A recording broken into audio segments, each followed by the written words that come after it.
Pada bagian terakhir video sebelumnya, kita dihadapkan pada dua pertanyaan, yaitu customer yang mana dan value apa yang bisa diberikan pada customer tersebut.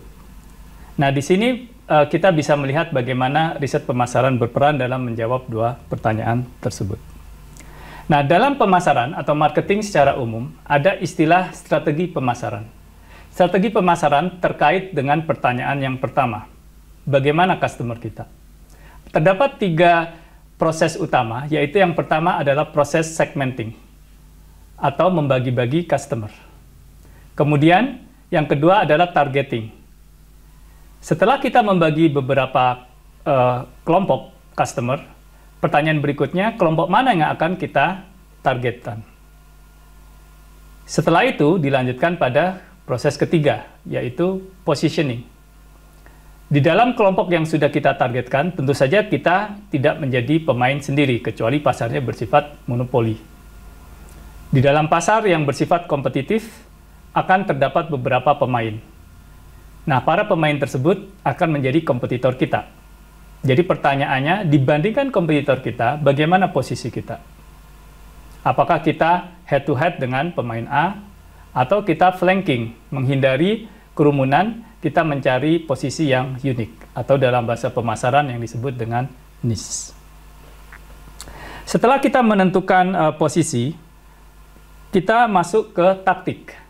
Jadi kalau marketing strategi bisa diibaratkan bagaimana kita menghadapi sebuah peperangan, maka taktik pemasaran kita dilakukan pada sebuah pertempuran. Nah, dalam sebuah pertempuran di pasar, kita memerlukan 4 tools yang terkait dengan produk, price, place, dan promotion, atau sering disingkat dengan 4P. Terkait dengan produk, bagaimana produk kita itu desainnya misalkan, atau kalau kita bicara jasa, bagaimana rancangan jasa yang akan kita tawarkan. Kemudian terkait dengan price, apakah kita menjual produk kita dengan harga premium?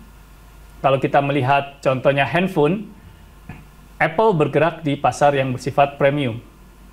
Meskipun kalau kita lihat dari segi fungsionalitasnya, mungkin tidak terlalu jauh dengan katakanlah Oppo yang high-end atau Vivo yang high-end. Tetapi dari segi harga bisa 2-3 kali lipat. Atau kalau kita lihat di pesawat terbang, Garuda bermain dengan harga yang premium. Dengan servis yang kurang lebih sama, Batik Air ada di bawah Garuda harganya. Yang ketiga terkait dengan place, yaitu tempat kita menjual. Apakah kita menjual hanya di katakanlah plaza yang high-end, misalkan Gucci atau Prada, atau kita menjual bisa di mana saja. Dalam konteks saat ini, pertanyaannya apakah kita hanya menjual di online stores atau di offline stores, atau gabungan keduanya. Hal ini tergantung pada value yang akan kita tawarkan.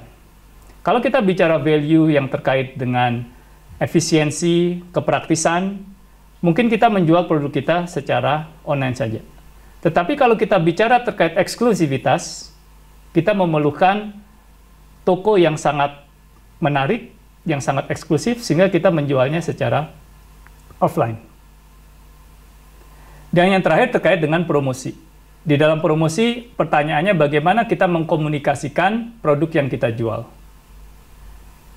Terkait dengan mengkomunikasikan value dari apa yang ditawarkan perusahaan. Kalau promosi terkait dengan bagaimana produk kita bekerja, bagaimana produk kita ditawarkan, dibandingkan dengan penawaran dari kompetitor, kita mungkin memerlukan advertising.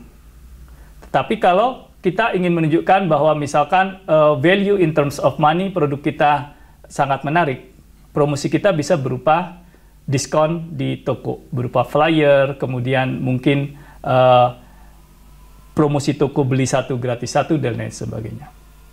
Nah, ini semua bisa dibantu dengan riset pemasaran untuk menentukan bagaimana konfigurasi produk atau layanan yang kita tawarkan, bagaimana harga yang tepat untuk konsumen yang kita targetkan, di mana kita harus menjualnya, dan bentuk promosi seperti apa yang sesuai sehingga calon customer kita akan tertarik membeli produk kita.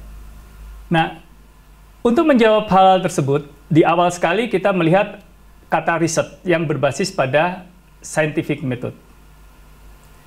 Pertanyaan-pertanyaan tadi seperti katakanlah berapa harga yang harus kita tetapkan untuk produk kita, mungkin bisa dijawab dengan cara coba-coba. Atau misalkan sebuah perusahaan seperti Apple, mereka mengeluarkan beberapa jenis produk. Yang kita tahu biasanya ada 2 atau 3. Pertanyaannya kenapa 2 atau 3, sedangkan Samsung memiliki puluhan produk. Nah, di balik itu, tentu saja perusahaan-perusahaan besar memiliki riset pasar. Di sini ada beberapa contoh yang saya ambil dari beberapa buku populer. Misalkan yang pertama adalah The Paradox of Choice. Yang menarik adalah, semakin banyak pilihan yang ditawarkan kepada konsumen, semakin konsumen tersebut memutuskan untuk tidak jadi membeli. Nah, hal-hal seperti ini mungkin tidak bisa kita pikirkan kalau kita menggunakan intuisi saja. Tetapi dengan bukti-bukti, data, dan metode saintifik, kita bisa mendapatkan insight tersebut.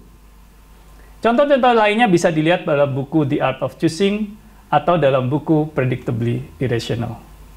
Jika kalian membaca buku-buku yang sebenarnya lumayan ringan dibaca ini, kita akan semakin menyadari bagaimana pentingnya riset pemasaran, bagaimana pentingnya untuk menjawab pertanyaan-pertanyaan tersebut secara saintifik dengan menggunakan data-data yang dikumpulkan dengan metode yang sistematis dan mengikuti prinsip-prinsip sains. Nah, pertanyaan-pertanyaan tersebut bisa dijawab dengan metodologi saintifik. Kalau kita melihat secara garis besar, metodologi saintifik bisa dipisahkan menjadi riset yang bersifat kualitatif dan yang bersifat kuantitatif. Ini semuanya nanti akan kita pelajari dalam satu semester. Misalkan dalam riset kualitatif, kita akan belajar apa itu focus group discussion, deep interviewing, dan projective techniques. Sedangkan riset kuantitatif, kita nanti akan bicara tentang bagaimana kita menjalankan eksperimen, melakukan survei, kemudian menggunakan data dari point of transaction, misalkan di kasir atau di aplikasi kita, dan bagaimana juga kita memanfaatkan data-data sekunder yang terkait dengan makroekonomi.